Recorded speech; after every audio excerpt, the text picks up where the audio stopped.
Rovnenski vilayəti Ukraynanın 24 vilayətindən biri. Vilayətin böyüklüyü 20.000 kvadrat kilometrdir. Bu vilayətin inzibati şəhər mərkəzi Rovne şəhəridir. Vilayətin əhalisi 1.140.000-dir.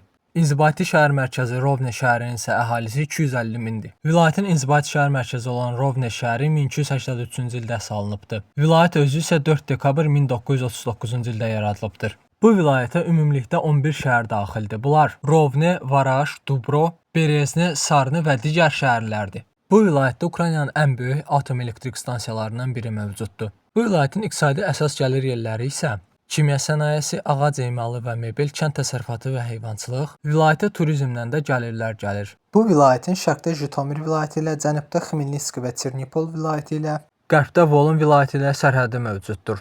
Şimalda isə Belarus Respublikası ilə sərhədi mövcuddur. Ümumi götürsək, bu vilayətin 4 vilayətlə və 1 ölkə ilə sərhədi var. Bu vilayət Ukraynanın ən böyük 15-ci vilayətidir.